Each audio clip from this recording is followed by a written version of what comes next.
been using in Ireland. You exploited the government by ending up paying less than 1% of taxes, despite the 12.5 tax rate, which is already pretty low. Why do you do this? To protect your revenues? You're already earning a decent amount of revenue. You're just hiding from taxes. Well, the answer to that is, firstly, we do not pay less taxes. Globally, we pay 12.057 billion dollars in taxes, while you only pay 11.4 billion taxes, which are $3 billion less, by the way.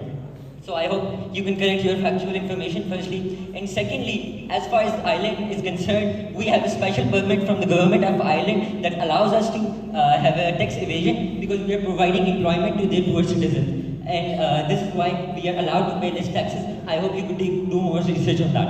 I mean, who gave you permission of exploiting a country? Irish government, because we are contributing to their GDP by setting up factories there.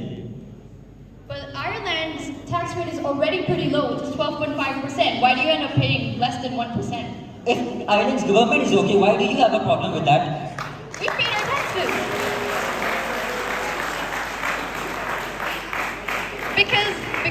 Because there's something called business ethics. Yes. Well, you are talking a lot about ethics. Well, let me get this straight then. As far as ethics are concerned, Samsung seems to be a pretty ethical company, right? Well, here's a picture of someone. I don't know if it's clear or not. You probably won't recognize this guy, but the folks at Samsung do. This is their current CEO, who is behind bars for bribery charges, and he was arrested on the 22nd of August.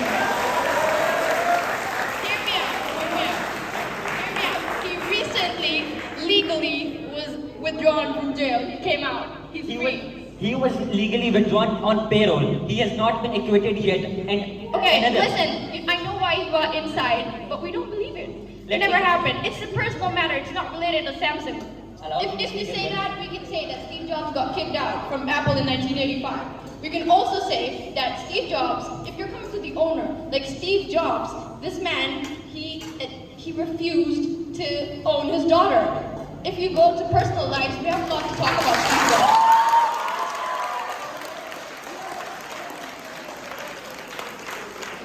Well, let me answer that. You are speaking about our CEO's personal life. We are not speaking about your CEO's personal life. He was arrested on bribery charges as Samsung CEO, and he was working for Samsung at that point, and the case involved Samsung as a company as well. And additionally, Samsung's vice president was sent to jail in 2019 for attempting to break up labor unions. He was Samsung's vice president then. Why are you not talking about that? You seem really concerned about ethics. And another thing, if you're so concerned about ethics, why do you use child labor in Vietnam, Korea, and you China? have an answer to that. Sorry? You've been using child labor, and you've been using child labor for 3 years. You knew your supplier was using child labor. I can name that, but it wouldn't be. Okay. We did use child labor, and we admitted that. Oh, you're admitting it? Yes, we are, because our company did that all the way back in 2010. If you would know if you did better research. Anyways, we did admit that, and additionally, we also recognize that after that we have not used child labor ever since. But Samsung to this date is. And let me now get back to facts as well. You were speaking a lot about Samsung having a higher market share. Yes, Samsung has a higher market share overall, but we are not concerned about the higher market share. We target just last point. We target a luxury market, not the overall normal goods market. And for having a higher share, you cannot ask Rolls-Royce to make Suzuki Mehran just because they will sell better and they will have a higher market share. Let me tell you one thing. Mr. Anas was arguing about the fact that more people have Apple. That is also not the criteria to judge. All the memes that you were showing, I was quite confused whether we are here for debates or for a circus or a comedy show.